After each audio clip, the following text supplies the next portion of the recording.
Welcome back to deploying happiness. ഇന്ന് സാധാരണക്കാരായ നമ്മൾക്ക് അറിയാത്ത CPR എന്ന ഒരു മെത്തേഡ് നമ്മൾക്ക് ജീവൻ രക്ഷിക്കാൻ കഴിയും.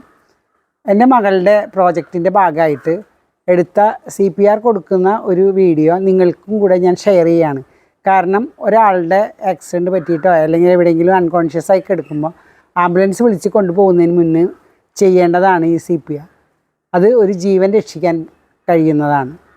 അപ്പോൾ എല്ലാവരും ഞാൻ ഈ ഷെയർ ചെയ്യുന്നത് കാണുക.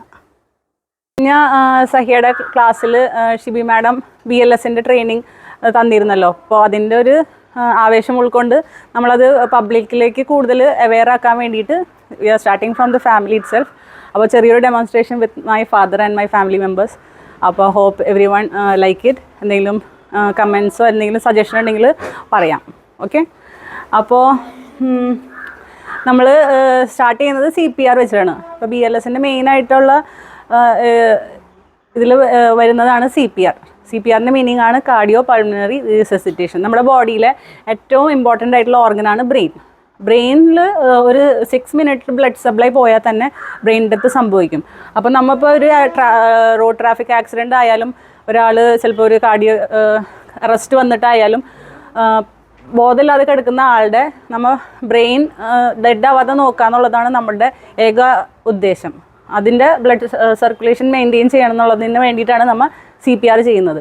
അത് എല്ലാ ലേമൻസും എല്ലാവരും അറിഞ്ഞിരിക്കേണ്ട കാര്യമായതുകൊണ്ട് ഞാൻ അത് ഡെമോൺസ്ട്രേറ്റ് ചെയ്ത് കാണിച്ചു തരാം.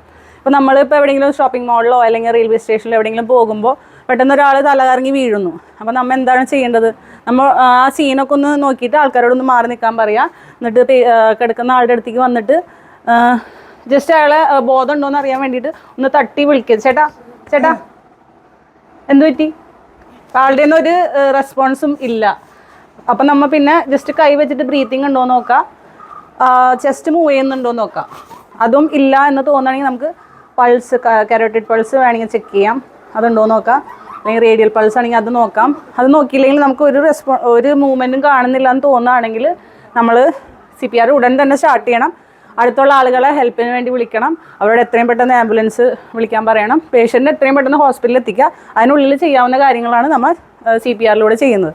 അപ്പോൾ ആളുടെ ചെസ്റ്റ് നോക്കിയിട്ട് നമ്മുടെ ഈ സ്റ്റേണം എന്ന് പറഞ്ഞ ബോൺ, അപ്പോൾ പേഷ്യൻ്റ് കിടക്കാണ്, ചെസ്റ്റ് നോക്കുക. ചെസ്റ്റിൻ്റെ നടുക്കിലുള്ള ബോണാണ് സ്റ്റേണത്തിൻ്റെ ലോവർ എൻഡിൻ്റെ അവിടെ നിന്ന് 2 ഇഞ്ചസ് ലെഫ്റ്റ് ആയിട്ടാണ് നമ്മുടെ ഹാർട്ടിൻ്റെ പൊസിഷൻ വരിക. അവിടെ നമ്മുടെ ഡോമിനൻ്റ് ഹാൻഡ് പ്ലേസ് ചെയ്തിട്ട് മറ്റേ ഹാൻഡ് സപ്പോർട്ടാക്കി വെച്ചിട്ട് കൈ ബെൻഡ് ചെയ്യാതെ രീതിയിൽ യൂണിഫോമായിട്ട് മൂവ്മെൻറ്റ് കൊടുക്കുക.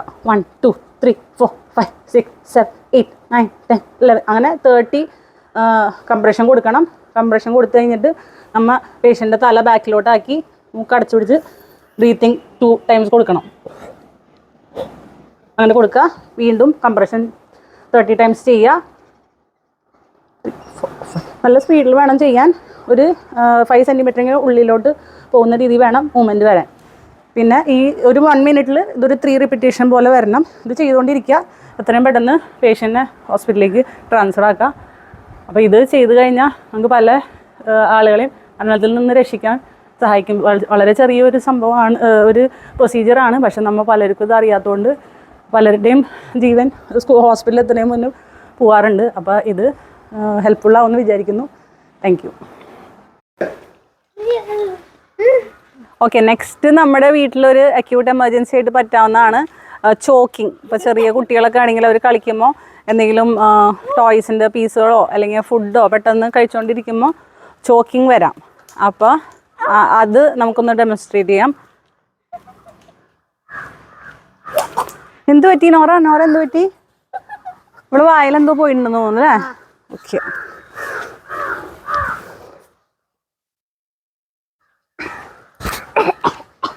ഇപ്പം ഞാൻ ചെയ്ത പ്രൊസീജിയറാണ് ഹെംലിക്സ് മാനുവർ. അത് നമ്മൾ കുട്ടിയുടെ ഡയഫ്രത്തിൻ്റെയും പൊക്കിളിൻ്റെ ഇടയിലുള്ള സ്പേസിൽ നമ്മുടെ ഡോമിനൻ്റ് ഹാൻഡ് വെച്ചിട്ട് മറ്റേ കൈ സപ്പോർട്ട് ചെയ്ത് പിടിച്ചിട്ട് ഉള്ളിലേക്ക് ഡയഫ്രത്തിനെ നമ്മൾ കംപ്രസ് ചെയ്യണത്.